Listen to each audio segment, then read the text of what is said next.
बंदो गुरुपद कंजे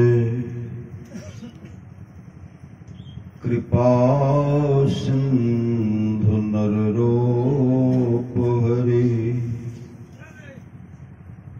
महामोह तुम पुंजे जासु बचन रवि करन करो धन्य धन्य सतगुरु सुखदा महिमा कही न जाए जो कुछ कहो तुम्हारी कृपा मोते कछुनो गोसाई। और व्यक्त रूप में प्रातः स्मरणीय अनंत श्री विभु सिद्ध परम पूज्यपाद सदगुरु महाराज के चरणों में कोटि कोटि नमन। मंचासीन पूज्य बाबागण, विशिष्ट गुरुजन, उपस्थित सत्संग प्रेम महानुभावों, माताओं एवं बहनों, सभी के अंदर में बैठे हुए परमात्मा को कोटि कोटि नमन। संत महात्मा लोग कहते हैं मनुष्य जीवन की सफलता, यह मानव का शरीर जो है, यह सफल सार्थक कैसे होगा? मनुष्य जीवन की सफलता भगवत प्राप्ति में है। यह तन बार बार मिलने को नहीं है। इसलिए आगे की यात्रा के लिए अभी से भगवत भजन रूपी धन संग्रह करो। संत कबीर साहब ने कहने की कृपा की, बार बार नर दे नहीं यह बीरड़े, चेत सके तो चेत कहत कबीर रे। कबीर सोई धन संचिए जो आगे का होए, माथ चढ़ाए गांठरी जातन देखा कोय। करिए नित सत्संग को बाधा सकल मिटाए। कहा सत्संग नित कीजिए, जो भी बाधा है, विपत्ति है, मिट जाएगी। यह अवसर, यह सुअवसर, यह मौका जो है फिर हाथ आने वाला नहीं है। अभी सुन रहे थे अव्यक्त रूप में, प्रातः स्मरण सुन रहे थे। बहुत के लिए अव्यक्त है, और जो ऐसे भक्त हैं उसके लिए गुरुदेव व्यक्त हो जाते हैं, प्रकट हो जाते हैं, प्रकट,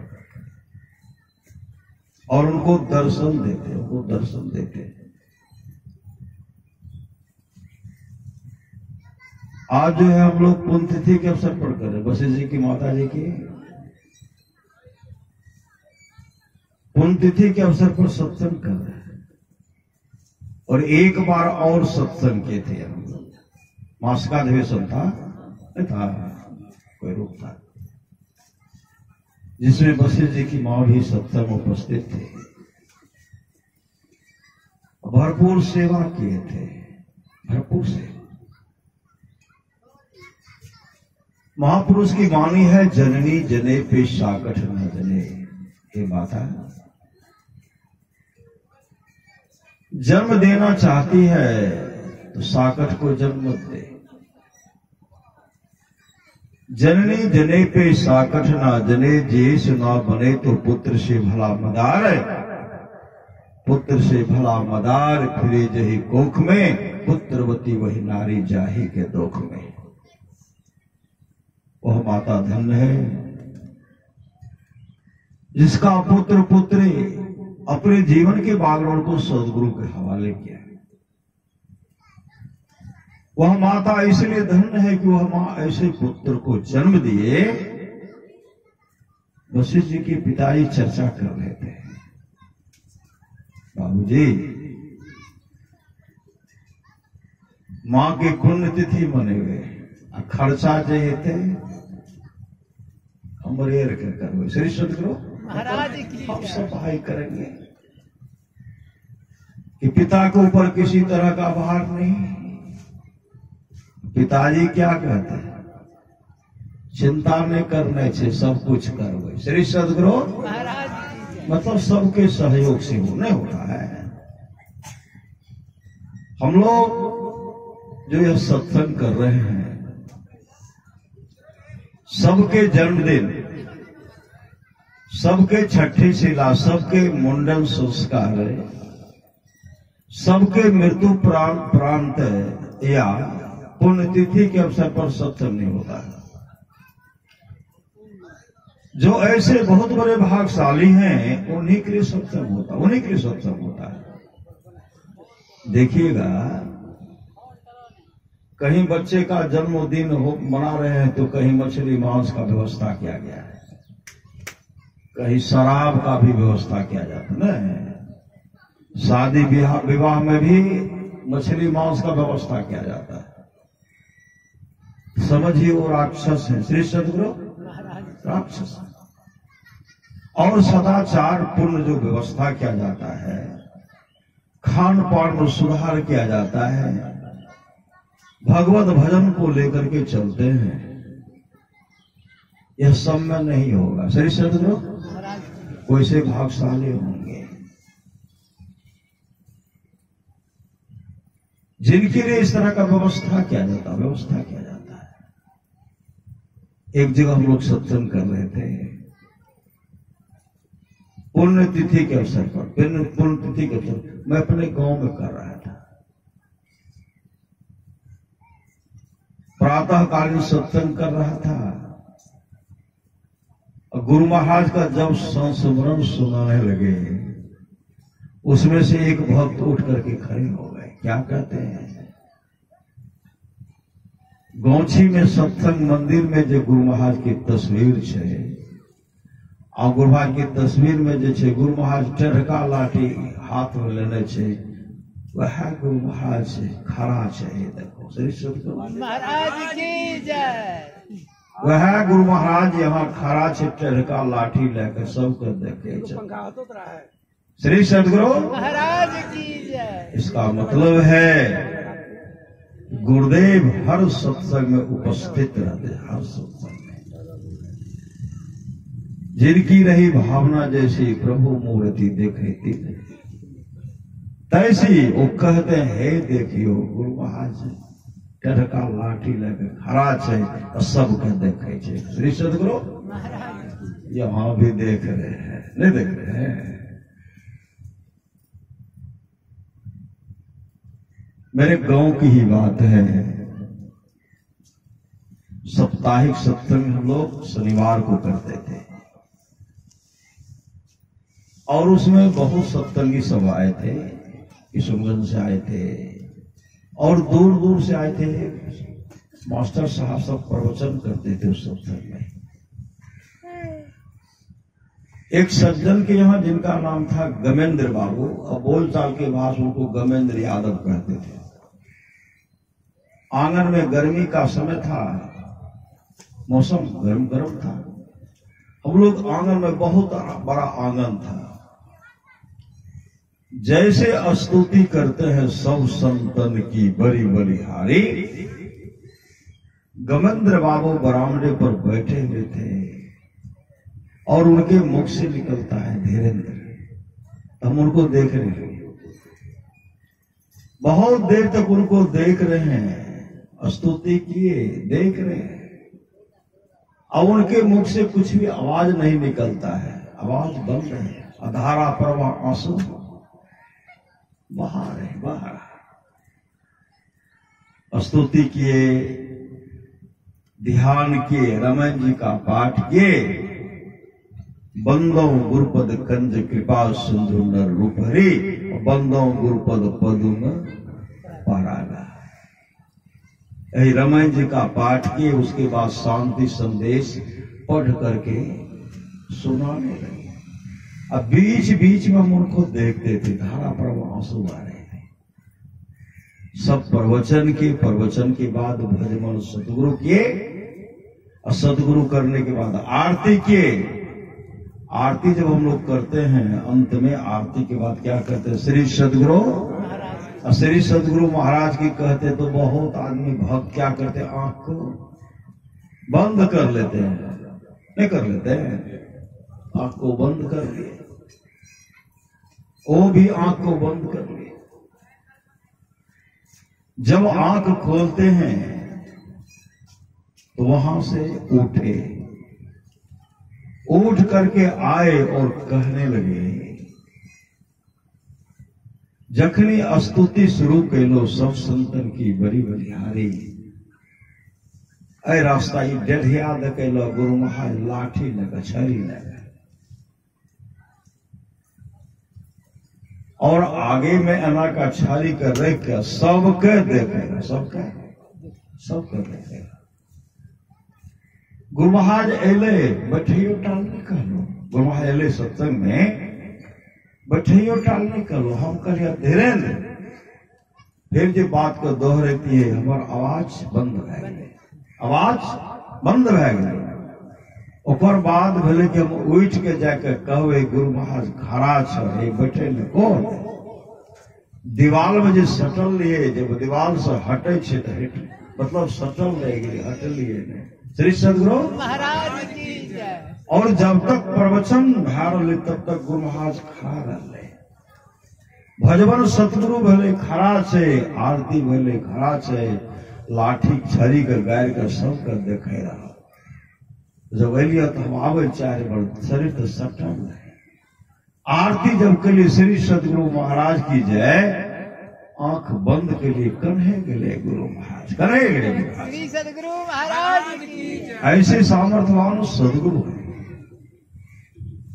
करणधार सदगुरु, भगवान श्री सुन रहे थे, करणधार सदगुरु दृढ़ नावा, दुर्लभ साज सुलभ करी, बाबा कौन उद्धार करेंगे? देवर्षि नारद को गुरु मिला तो कौन मिला? कहा मिला भी तुम मछुआरे मिला। भगवान विष्णु से जाके कहते मिला भी तुम मछुआ मिला, मछली मारने वाला मिला है। भगवान विष्णु ने कहा देखिए इसके लिए आपको प्रायश्चित करना पड़ेगा। क्या? कहा 84 लाख योनि में भटकना पड़ेगा, भ्रमण करना पड़ेगा। अब 84 लाख योनि को भ्रमण करने में 2.25 अरब बरस समय लगता है। लेकिन गुरु भी दयालु होते हैं न, भजमन सत्य गुरु दयाल, काटे चम चला है। देवर्षि नारद बिलख लख रहे, मतलब आंसू बहा रहे। अब 84 लाख योनि में जाना पड़ेगा। महापुरुष की वाणी है, अफसोस मूढ़ बंतो मुद्दत से सो रहा है, सोचाल था कि घर में अंधेर हो रहा है। 84 लाख मंजिल तय करके मुश्किलों से जिस घर को तूने ढूंढा उस घर को खो रहा है। देवर्षि नारद भगवान विष्णु के सामने हाथ जोड़कर कहते प्रभु कैसा 84 होता, कैसा 84 होता है? जरा बता दीजिए, जरा आप बताइए, लिख करके बताइए। श्री सतगुरु महाराज की जय। अब लिख के कैसे बताएंगे? श्री सतगुरु भगवान को दया हो गई, आ गई जमीन पर ही 84 लाख योनि बना। इसमें ऐसे, इसमें ऐसे, इसमें ऐसे भटकना पड़ेगा, भ्रमण करना पड़ेगा। उसी समय देवर्षि नारद क्या कि उसी समय लेट गए, दंडवत गिरते हैं।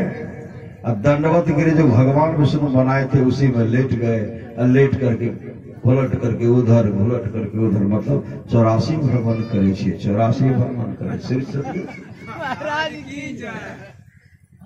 84 भ्रमण करे छे, 84 भ्रमण करे छे। भगवान विष्णु हंसने लगे।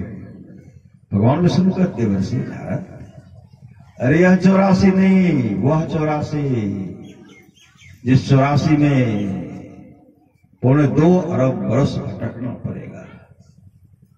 देवर्षि नारद कहते प्रभु वह 84 तो आपका बनाया हुआ है, यह 84 भी,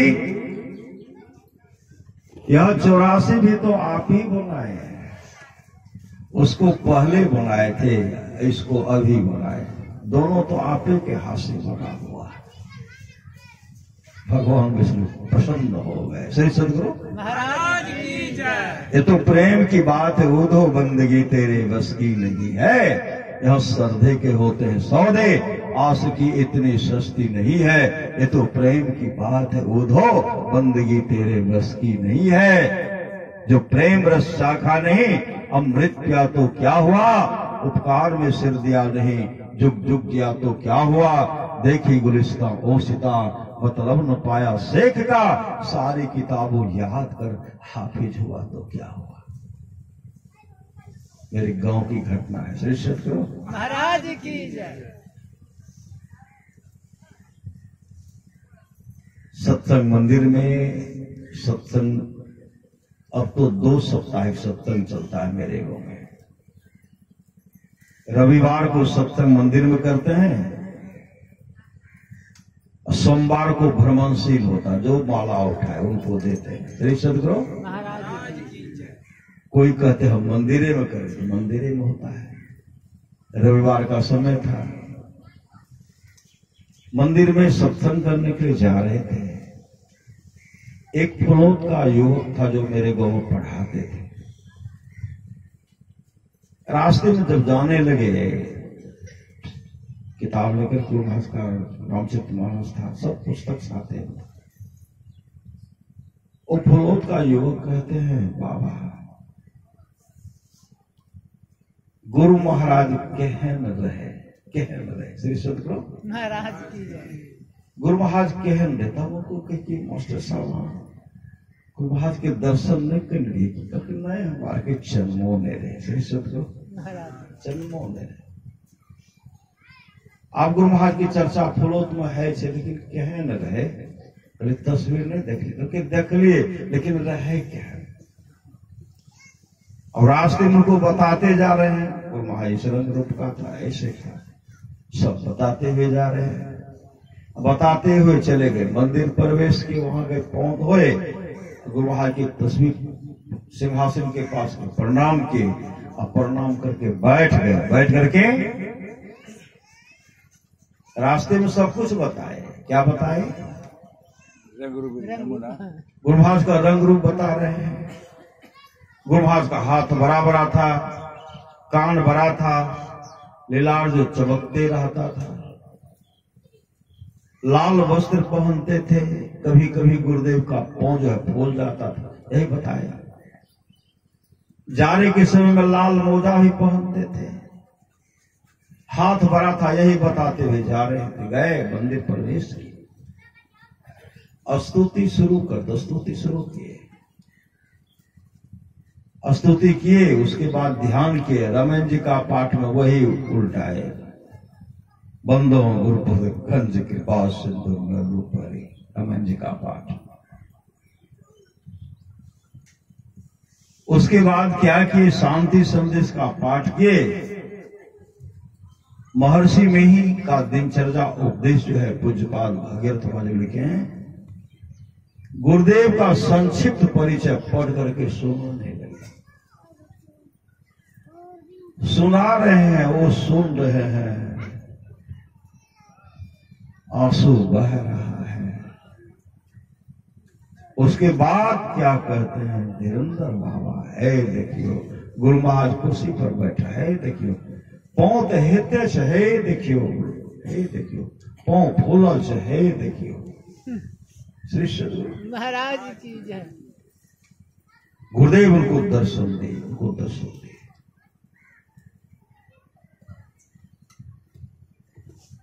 युको को फिरोजता को गुरुदेव ने कहा था, फिरोजता जी आप जब कभी भी आप अपने श्री चरण को याद करेंगे, मैं वहां मौजूद होऊंगा, मैं मौजूद रहूंगा। अभी भी जापान में युको को फिरोजता को गुरुदेव प्रत्येक दिन दर्शन, प्रत्येक दिन दर्शन, प्रत्येक दिन महिला। डॉक्टर नागेश चौधरी नागेश चिट्ठी लिखे थे, फिरोजता जी, फिरोजता बन, अरे कुप्पा का हाट जो है गुरु तीर्थ है, कम से कम गुरु तीर्थ आना चाहिए, साल में एक बार आना चाहिए।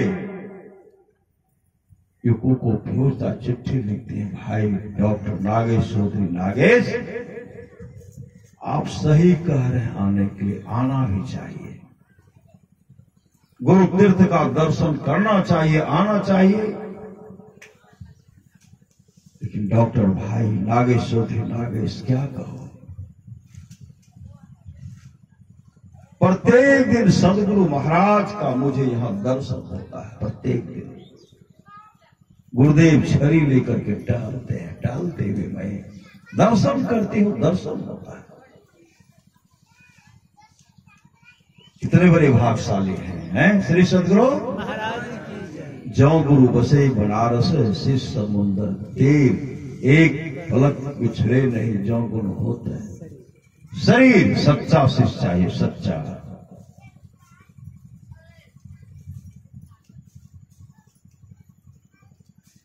गुरु सच्चा चाहिए, शिष्य कैसा चाहिए? धीरा चाहिए, धीरा। हीरा का दर्शन होगा नहीं होगा। साचा सतगुरु जे मिले सब साथ सवारे, दादो नाव चढ़ाई करी ले पार उतारे, दादो काढ़े काल मुख अंधे लोचन दे, दादो ऐसा गुरु मिल्या जीव ब्रह्म करी ले। सामर्थ्यवान सदगुरु मिलेगा, जीवन मंगलमय हो गया। हम लोग को तो सामर्थ्यवान सदगुरु मिल गया है। बहुत भक्त बैठे हुए थे, गुरुदेव ने कहा मैं बहुत बड़ा भाग्यशाली हूं कि बाबा देवी साहब जैसे परम संत सदगुरु हमको मिल गए, हम बहुत बड़े भाग्यशाली हैं। गुरुदेव बोल रहे हैं और तमाम भक्त बैठे थे, उसमें से एक भक्त कहते हैं हुजूर हम लोग भी आपसे कम नहीं है, हम लोग भी आपसे कम भाग्यशाली नहीं है। तो गुरुदेव कहते सो कैसे, सो कैसे? उस सज्जन ने कहा आपको बाबा देवी साहब का दर्शन करने में कहां से कितना कष्ट भोगना पड़ा, बहुत दुख झेलना पड़ा, बहुत दुख को झेले। आपको दुख हुआ उनको ढूंढने में, हम लोग को कोई कष्ट, कोई दुख नहीं हुआ। श्री सदगुरु महाराज की जय। सस्ता में हम लोगों का सौदा पट गया, आपके जैसे सामर्थ्यवान सदगुरु हम लोग को मिल गया। क्या हम लोग भाग्यशाली नहीं है क्या? आपसे कम नहीं है। और महाराज सुभाष कहते हैं सो तो ठीक कहते हैं, सो तो ठीक कहते हैं। तो साचा सदगुरु जे मिले सब सास मारे, दादो नाव चढ़ाई करी ले पार उतारे, दादो काढ़े काल मुख अंधे लोचन दे, दादो ऐसा गुरु मिल्या जीव ब्रह्म करी ले। अगर सच्चा सदगुरु मिल जाता है, जीव ब्रह्म स्वरूप हो जाते हैं। परमात्मा, सदगुरु तो परमात्मा बना देते, परमात्मा। इसलिए गुरु सतगुरु सब हित नहीं को निष्दिन करिए सेवे, तन मन आत्म रक्षक है गुरु, गुरु ही का नाम एक लेवे। तन का रक्षा करने वाला, मन का रक्षा करने वाला, आत्मा का रक्षा करने वाला कौन है? गुरुदेव है। तन मन आत्म रक्षक है गुरु, गुरु ही के नाम एक लेब है। मात होते बड़ी छोह कर नित, पिता होता अधिक भलाई है। कुल मालिक होते बड़े कृपाधार है, गुरु सम नाही सहाय है। तन मन आत्म पद पर बारिये, गुरु हित पट तर नाई है। निस्दिन चरण शरण में रहिए, और न आने उपाय है। जौ गुरु कृपा तनि विचारे, मिटे कल्पना सोग है। गुरु सम दाता साहिब नाही, गुरु गुरु जपिए लोग है। गुरु तजी और न चित्त वसाइए, गुरु गुरु गुरु गुरु नित्य है। जपत रहिए में ही कर जोरी, गुरु चरणन धरी चित्त है। बड़े भाग मानुष तन पावा, सुन रहे थे ना? बड़े भाग मानुष तन पावा, सुर दुर्लभ सब ग्रंथ गावा। साधन धाम मोक्ष कर द्वारा, अब पाई न जही परलोक सवारा।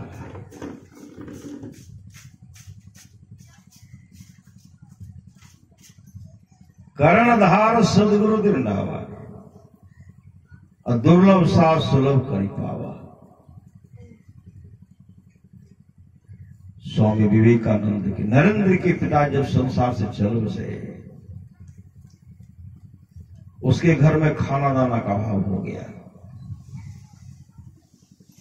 भोजन का कोई व्यवस्था नहीं, कोई व्यवस्था नहीं है। एक समय की बात है, भोजन में सिर्फ एक आलू था, आलू, एक आलू। मां उस आलू को उबाल दिए। उबाल करके क्या करते हैं, उस आलू को थाली में दिए, थाली में। एक आलू, उस आलू को कहां क्या किए, उस आलू को आगे बढ़ाते हैं। नरेंद्र की बहन उनके सामने आलू को देते हैं। वह बहन फिर अपनी बहन के पास थाली को बढ़ाए। वह बहन नरेंद्र के पास थाली को बढ़ाते हैं। नरेंद्र के सामने जब थाली आते, नरेंद्र अपनी मां के पास बढ़ाते हैं। मां बढ़ाए थे कहां, बेटी को। बेटी अपने बहन को, बहन अपने भाई को बढ़ाए। मतलब थाल इधर से घोर करके इधर मां तक आ गया। मतलब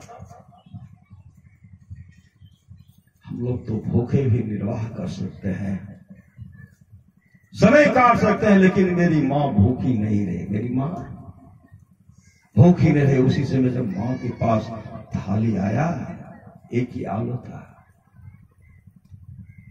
मां ने कहा, जा रे नरेंद्र, तू बहुत बड़ा महान बनेगा, बहुत बड़ा महान बनेगा। मेरा आशीर्वाद है, तू बहुत बड़ा महान बनेगा।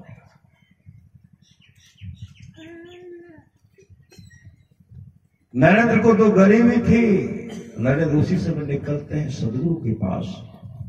रामकृष्ण परमहंस जी महाराज के पास पहुंचे, वहां गए, दंडवत गुरुदेव को प्रणाम करते हैं और मुख से निकलता है, हे सदगुरु, मेरे घर में खाना दाना का अभाव हो गया है। मेरे घर में विपत्ति आ गई है। भाई पति बहन भूखी रहती, मां भूखी रहती है। मेरे विपत्ति को हे ठाकुर आप दूर कर दीजिए, मेरे विपत्ति को दूर कर दीजिए। रामकृष्ण परमहंस जी महाराज कहते, नरेंद्र यह बात तुम मुझसे कहते, मां से जाओ, मां से कहो, मां से मांग लो, वैभव मांग लो, संसारिक संपदा मांग लो, संपत्ति मांग लो, मां से मांग लो। मांगने के लिए गए, मां के पास मांगने, मां काली के पास मांगने, मां जो संपत्ति मांगने के लिए गए थे, नरेंद्र के मुख से निकलता, मां मुझे भक्ति दो, मां मुझे ज्ञान दो, मां मुझे वैराग दो, मां मुझे त्याग दो। ये मांगते हैं, पुनः गुरुदेव के पास आते हैं। गुरुदेव कहते तो मांगने के लिए गया था, वैभव संपत्ति मांगने के लिए गया, क्या मांग लिया, जा फिर से मांग ले, फिर से मांगते हैं तो वही माँ मुझे भक्ति दो, माँ मुझे ज्ञान दो, माँ मुझे वैराग दो, माँ मुझे त्याग दो। जिसमें गुरुदेव ने नरेंद्र को भेजा था माँ के पास, उसी समय गुरुदेव ने माँ काली को बुला करके, माँ मेरा नरेंद्र आपसे कुछ मांगने के लिए जा रहा है, मेरा नरेंद्र ठगावे नहीं, मेरा नरेंद्र संसारिक संपदा को मांग करके ठगावे नहीं। हे मां, मेरे नरेंद्र के मुख से वही मांग निकले जिससे मेरा नरेंद्र ठगावे नहीं। मां की प्रेरणा हुई, सदगुरु की प्रेरणा हुई, कृपा हुई। वैभव के जगह पर भक्ति मांगते, भक्ति ज्ञान मांगते हैं, वैराग मांगते हैं, त्याग मांगते हैं। पुनः जब मांग करके आए, रामकृष्ण परमहंस जी महाराज कहते नरेंद्र तो फिर भी ठगा गया। मांगने के लिए जाता है कुछ, मांग बैठता है कुछ। उसी समय नरेंद्र कहते हैं, ठाकुर, हे सदगुरु, लगता है कि आप हम पर जादू टोना चलाते हैं। मैं मांगने के लिए गया था कुछ, मांग लेता हूं कुछ, इसलिए हे सदगुरु, अब मुझे ज्ञान चाहिए, वैराग चाहिए, भक्ति चाहिए, त्याग चाहिए। मैं सांसारिक संपदा कुछ नहीं मांगूंगा, कुछ नहीं मांगूंगा। सदगुरु का आंख से आंसू टपकता है। मतलब मेरा नरेंद्र ठगाया नहीं, मेरा नरेंद्र ठगाया नहीं। जिस तरह हम लोग सत्संग कर रहे हैं, इसी तरह कलकत्ता शहर में सत्संग हो रहा था। कलकत्ता शहर में सत्संग हो रहा था। उस सत्संग में बहुत से साहूकार बैठे हुए थे, धनाढ़ व्यक्ति बैठे हुए थे, गरीब से गरीब, अमीर से अमीर बैठे हुए थे। उस सत्संग में नरेंद्र स्वामी विवेकानंद नहीं थे। रामकृष्ण परमहंस जी महाराज कहते नरेंद्र की घर की स्थिति बहुत दयनीय हो गई है। नरेंद्र की बहन मां भूखी रहती है, भाई भूखे रहते हैं। आप लोग हाथ बढ़ाइए, मदद कीजिए, जिससे उनके घर का विपत्ति दूर हो जाए। आज एक सदगुरु तमाम अपने भक्त से कह रहे हैं नरेंद्र की घर की स्थिति को सुदृढ़ करने के लिए आप लोग मदद कीजिए, आगे आइए। सज्जनों, कोई आगे नहीं आए, किसी ने कोई मदद नहीं की।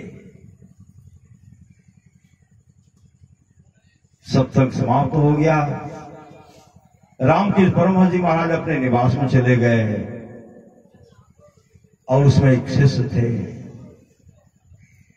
नरेंद्र के गुरु भाई थे। वो जब वहां सत्संग से निकले, दूसरे दिन जब वहां निकले, दूसरे दिन वहां कहीं जा रहे थे, उधर से स्वामी विवेकानंद नरेंद्र आ रहे थे। जब आ रहे थे, दोनों से मुलाकात हुई। श्री सदगुरु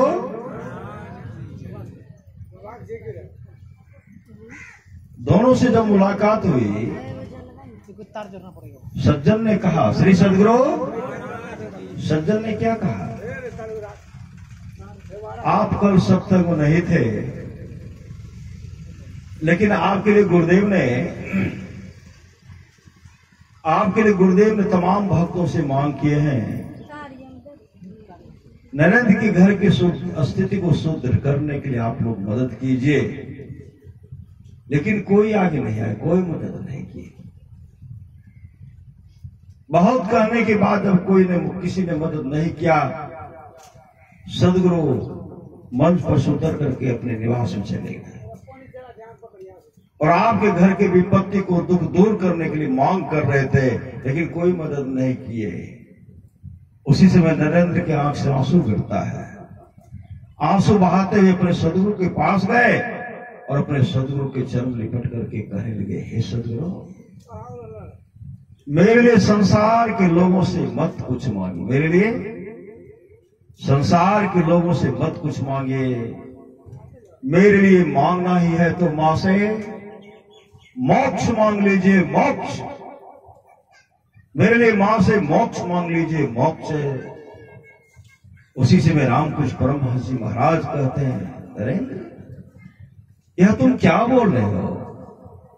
तुम्हारे घर के विपत्ति को दूर करने के लिए कलकत्ता शहर के गली गली में कटोरा लेकर के भीख मांगना पड़ेगा तो भीख मांगूंगा, भीख मांगूंगा। उसी समय नरेंद्र चरण पकड़कर रोते कहते हैं, सदगुरु मेरे संसार के लोगों से मत कुछ मांगे। फिर सदगुरु कहते हैं, चिंता मत करो अय नरेंद्र, तुम्हारे घर की स्थिति अब सुदृढ़ हो गई और जाओ नरेंद्र जाओ, अब तुम मोक्ष को ही प्राप्त करोगे, मोक्ष को ही प्राप्त करोगे। गुरु की कृपा हुई, स्वामी विवेकानंद मोक्ष को प्राप्त किए। मोक्ष जाऊं पर लोक यहां सुख चाहो, सुनिगम वचन हृदय दृढ़ गाहो, सुलभ सुखद मार्ग यह भाई, भगति मोर पुराण श्रुति गाई, भगति सुतंत्र सकल सुख खाने, बिनु सत्संग न पावे प्राणी। आप लोग जानते होंगे श्री सदगुरु हसन दो भाई था और दोनों भाई समय निकाल करके एक दिन रात दोनों भाई मिल करके माँ का सेवा करते थे। माँ का सेवा एक दिन रात एक भाई और दूसरे दिन रात दूसरे भाई करते थे। नरेंद्र तो कल भी माँ, हसन तो कल भी सेवा किए थे दिन रात। आज समय जब आया तो उनके बड़े भाई कहते, हसन आज मेरा मन करता है मिलाद करने का, नमाज पढ़ने का, कुरान पढ़ने का, लेकिन आज रात तुम फिर माँ का सेवा करो, हमको नमाजें पढ़ने दो, कुरान पढ़ने दो, मिलाद करने दो। छोटा भाई हसन कहते, हाँ ठीक है भैया, आज रात फिर मैं माँ का सेवा कर लूंगा, आप जो करना चाहते हैं कर लीजिए। बड़ा भाई जो जो काम था किए, कुरान भी पढ़े, नमाज भी पढ़े, मिलाद सत्संग भी की, रात जग करके कुरान पढ़े। सुबह जब हुआ तो आकाशवाणी हुई, मैंने हसन को बख्श दिया। बख्श का मतलब होता मोक्ष। मैंने हसन को बख्श दिया और जाओ मैं तुमको माफ किया, तुमको माफ। बड़े भाई का नाम लेकर कहते हैं, मैं तुमको माफ किया। हसन को बख्श मतलब मोक्ष। बड़े भाई कहते नमाज हम पढ़े, कुरान हम पढ़े, महाराज सत्संग हम के, मिलाद हम के। हसन तो कुछ किया भी नहीं, सिर्फ जग करके माँ का सेवा किया, उसको मोक्ष मिल गया, हमको कुछ नहीं। हमको कहते माफ कर दिया। मैं कौन सी गलती की? गलती तो ऐसा गलती की, माँ का हिस्सा, माँ का सेवा जो मिला था उनको छोड़ दी, ने उस सेवा से वंचित रह गए। माँ बाप से बढ़कर जग में दूजा नहीं खजाना, जिसने जन्म दिया रे उसका दिल कभी ना दुखाना। मैंने हसन को मोक्ष दिया, मैंने मोक्ष दिया, जाओ मैंने तुमको माफ कर दिया। कहते सत्संग मैंने किया, नमाज हम पढ़े, कुरान हम पढ़े, हमको माफ किया। पुनः आवाज आती है, जो माँ का सेवा करता वह मेरा सेवा करता है। जो माँ का सेवा करता है वह मेरा सेवा करता है।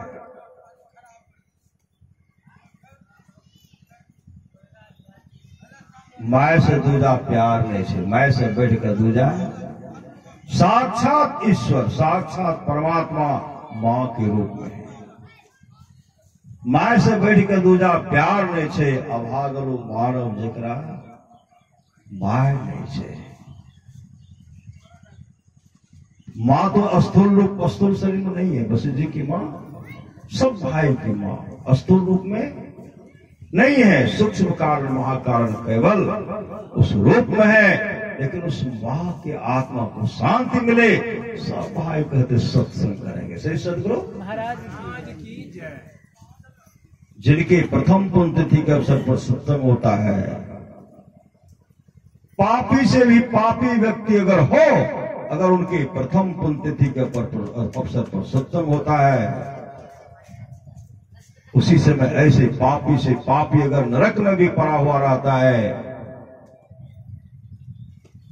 परिवार के सगे संबंधी जब सत्संग करते हैं, उसी समय वह नरक से निकल करके स्वर्गलोक को चले जाते हैं। श्री सद्गुरु महाराज की जय। एक लड़का था, श्री सद्गुरु महाराज की जय।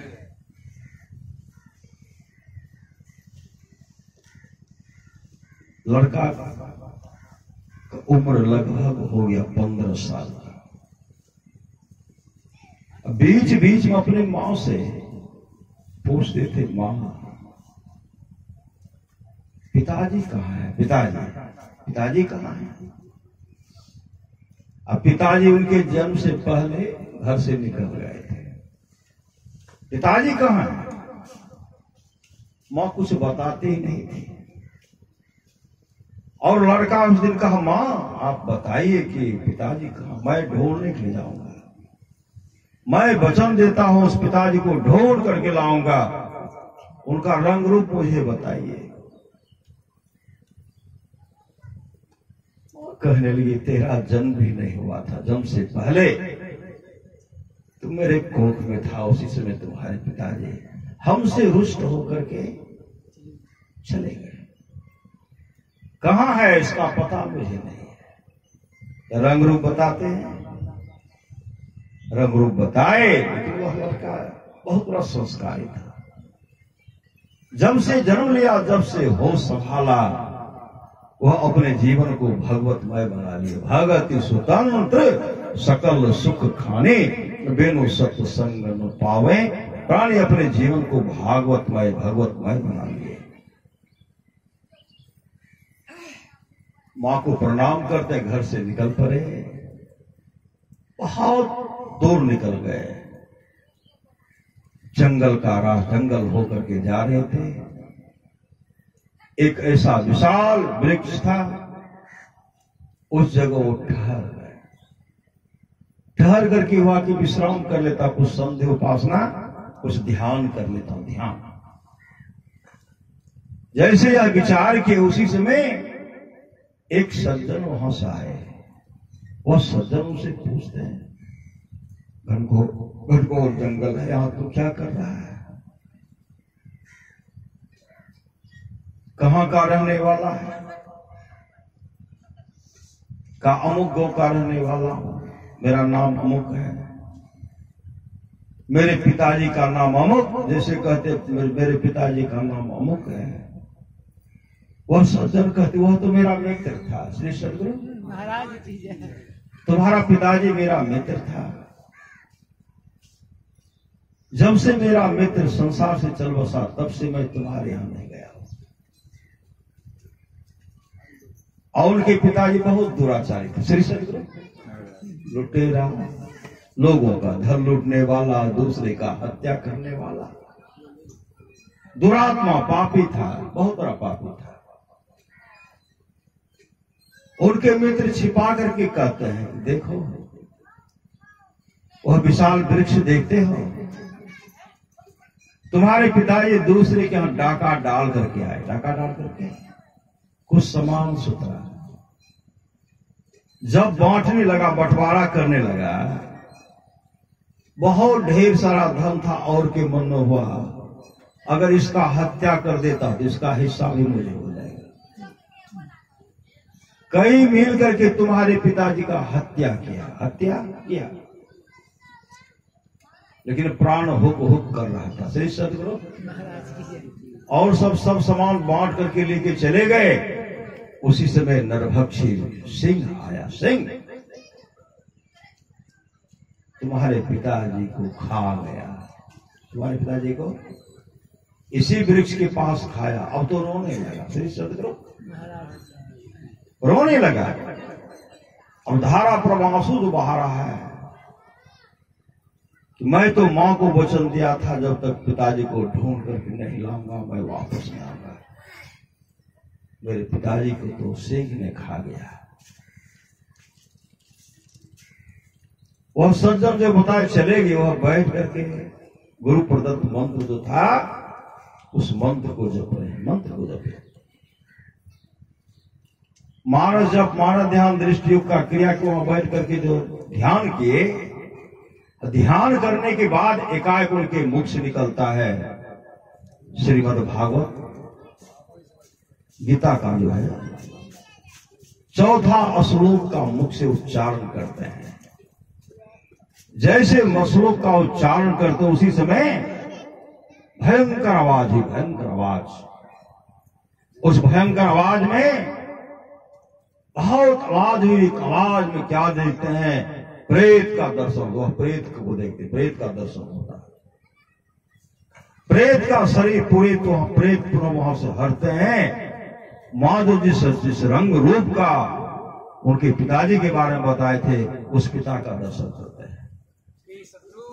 और उसी में एक दिव्य पुरुष का दर्शन करते हैं जो भगवान विष्णु के रूप स्वरूप जैसा हो गए। भगवान विष्णु के रूप स्वरूप जैसा शंख चक्र गदा पद्म रखा हुआ। उसी समय भगवान विष्णु के पार्षद आते, भगवान विष्णु पार्षद आए और उनको विमान पर बैठाए।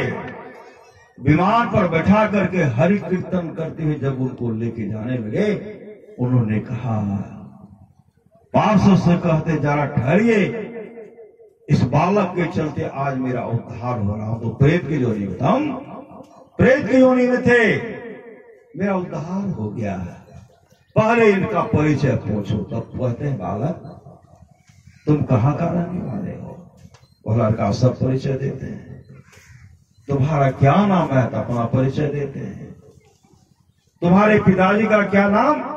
पिताजी का नाम भी बताते हैं। कहते हैं हम पिताजी का दर्शन किए नहीं, अमुक गांव का रहने वाला हूं, मेरे पिताजी का नाम अमुक था। मेरी मां ने कहा मैं जब मां के गर्भ में था, मेरे पिताजी घर से निकले वापस नहीं आए।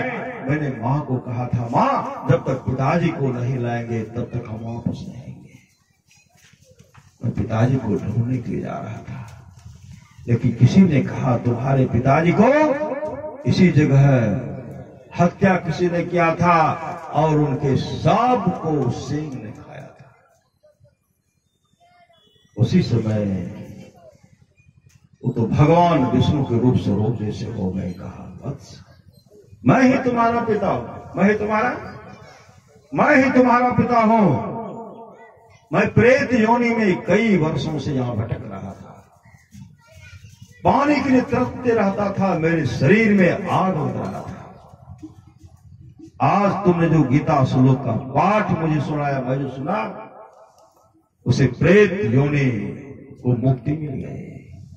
प्रेत योनि से मैं छूट गया और अब मैं भगवान विष्णु के लोक को जा रहा हूं। श्री सद्गुरु महाराज की जय। तुम्हारे जैसे सुपुत्र का जन्म होने से, भगवान का भक्त होने से आज मेरा उद्धार हो रहा। और मेरे लाल, मेरा तो उद्धार हो गया। मेरे वंशज, मेरे पूर्वज बहुत नरक में पड़े, बहुत नरक में पड़े, बहुत नरक में। तुम्हारा कर्तव्य बनता है सारे वंशज, सारे पूर्वजों का उद्धार तुम करोगे, मुझे वचन दो। उसी से वो कहते, पिताजी सिर्फ अपने वंशज के लिए नहीं, अपने पूर्वज को ही नहीं, नरक में जो जो प्राणी पड़े होंगे सबका मैं उद्धार करूंगा। भगवत भजन करके मैं सबका उद्धार करूंगा। और उसी समय उनके पिताजी दिव्य रूप धारण करके विमान पर बैठ करके वैकुंठ लोक चले गए। और लड़का का जीवन सत्संगमय हो गया।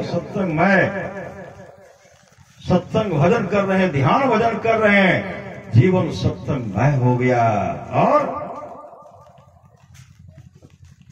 और उनके विचार से भगवान विष्णु प्रसन्न हो गए। कहते, वत्स बाबू क्या मानते हो? वह लड़का भगवान विष्णु से कहते हैं, भगवान अगर आप हम पर प्रसन्न हैं,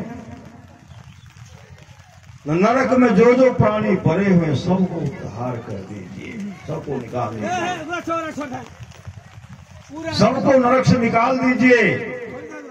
भगवान विष्णु कहते हैं ऐसा ही होगा, मैं तो वैकुंठ लोक का निवासी हूं, वैकुंठ लोक देने वाला हूं, नरक में जो है उनका अधिकारी तो जमराज धर्मराज ही है। श्री सदगुरु फिर भी तुम्हारी मांग पूरी होगी। उसी समय भगवान विष्णु ने पार्षद को भेजते, कहा जमराज के पास भेजते हैं और जमराज से कहते हैं भगवान विष्णु का कहना है कि नरक लोक में जितने भी प्राणी पड़े हुए सबका उद्धार कर दीजिए, सबको निकाल दीजिए। और उसी समय सबको निकाल दिए। श्री सदगुरु महाराज निकाल दिए, सब लोग को चले गए, सब लोग। जीवन मुक्त ब्रह्म पर चरित सुनहित ध्यान, जे हरि कथा न करहि रति तीन के लिए। पाषाण जीवन मुक्त महापुरुष संत भी समाधि छोड़कर चरित्र और सत्संग के वचनों को सुनते हैं। जो हरि कथा में प्रेम नहीं करते उसका हृदय पत्थर है। इसलिए महापुरुष की वाणी है, 100 काम को छोड़ करके 100 काम को छोड़ करके स्नान करना चाहिए, 1000 काम को छोड़ करके भोजन करना चाहिए, 1,00,000 काम को छोड़ करके सत्संग करना चाहिए, करोड़ों काम को छोड़ करके अपने जीवन के बागडोर को संत सदगुरु के हवाले करना चाहिए। भगवान श्री कृष्ण की वाणी है, निष्पाप उद्धव जी, कोई कितना भी अश्वमेध यज्ञ कर ले, कृष्ण चंद्रायण आदि आदि व्रत कर ले, उसके द्वारा सुलभता से प्राप्त नहीं होता। बस एक सत्संग ऐसा जरिया है जिसके द्वारा सुलभता से प्राप्त हो जाता, उस भक्त के बस में हो जाता और उस भक्त का परम कल्याण हो जाता। और महाराज सुधार की वाणी है, जिसके आसपास में सत्संग हो वहां के लोग घर में बैठे रहे, सत्संग नहीं आवे नहीं जाए, समझिए ऐसे लोगों का भाग संस्कार बहुत गिरा हुआ है। पूर्ण सदगुरु महाराज कहते, जो लोग बहुत दिनों से सत्संग करते आ रहे हैं, अभी कर रहे हैं, आगे भी करेंगे, वे सभी महासुख के भागी होंगे। कौन होंगे महासुख के भागी? जो सत्संग कर रहे हैं। यहाँ तो बराबर साल में एक बार, कभी 2 साल में भी श्री सदगुरु आ ही जाता है, तो सब भक्तों को जरूर देखना। श्री सदगुरु महाराज की ऐसे भक्तों के लिए परमारास महाराज कहते, जो लोग बहुत दिनों से सत्संग करते आ रहे हैं, अभी कर रहे हैं, आगे भी करेंगे, वे सभी महासुख के भागी होंगे। भगति सुतंत्र सकल सुख खाने, अबिनु सत्संग न पावहि। इसलिए जीवन में भक्ति कीजिए, माता पिता का सेवा कीजिए। भगवान राम वशिष्ठ जी का संवाद है, जो वाणी विचार के द्वारा अपने पिताजी को प्रसन्न कर लेते हैं। अगर वाणी आहार व्यवहार से अगर पिताजी खुश हो जाते हैं, प्रसन्न कर लेते हैं, ब्रह्मा विष्णु महेश खुश हो जाते, ब्रह्मा भी खुश हो जाते। श्री सदगुरु महाराज अब ब्रह्मा जी खुश हो गए तो क्या मिलेगा? सुंदर शरीर मिलेगा, नहीं सुंदर शरीर मिलेगा। पिताजी को प्रसन्न कर लेते हैं, ब्रह्मा विष्णु महेश खुश हो जाते हैं।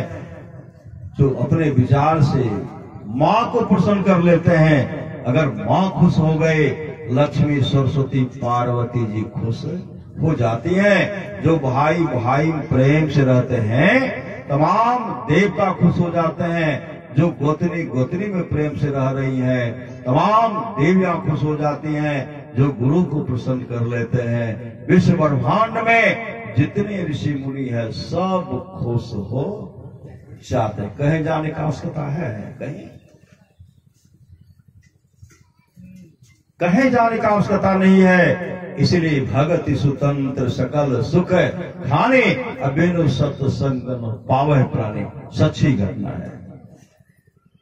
एक लड़का था, उसकी मां बीमार पड़ गई थी।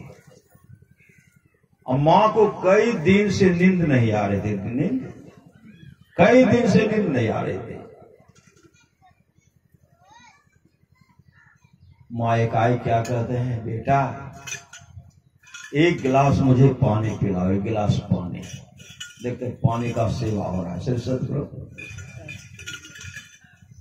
पिलाने वाले बहुत भागशाली है, पीने वाले भी कम भागशाली नहीं है। सिर्फ सत्संग कर रहे तब सेवा हो रहा है, श्री सदगुरु। माँ कहती है बेटा मुझे एक गिलास पानी पिलाओ। दौड़ करके लड़का गया पानी लाने के लिए, दौड़ करके गया।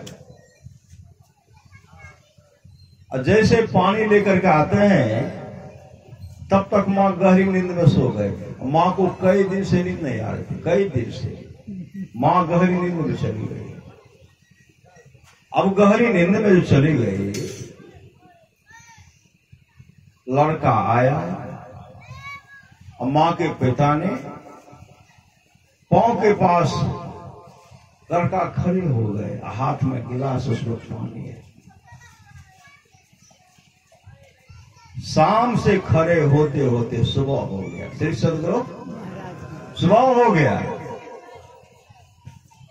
माँ जब आंख खोलती है तो देखते हैं पुत्र जो है मेरे पैताने में खड़ा है। तो माँ कहने लगी क्या है हाथ में, क्या उसमें? कहा माँ पानी है। कब से खड़ा है? कहा माँ आप शाम में पानी नहीं मांगे थे, शाम से खड़ा है। जब मैं पानी लेकर गया तब तक आप गहरी नींद में सो गए थे, तब से तू खड़ा, मुझे क्यों नहीं उठाया? मेरे लिए भर रात क्यों जगा रहा? जवाब दे, मेरे लिए भर रात क्यों जगा रहा? मुझे क्यों नहीं जगाया? जवाब दे, क्यों तू जग करके रहा? बता, मेरे लिए क्यों भर रात जगा रहा है? उस समय लड़का कहते मां आप मेरे लिए तो 1 वर्ष तक सोई नहीं, मेरे लिए 1 वर्ष तक आप सोई नहीं, 2 वर्ष तक सोई नहीं, 3 वर्ष तक आप मेरे लिए नहीं सोई।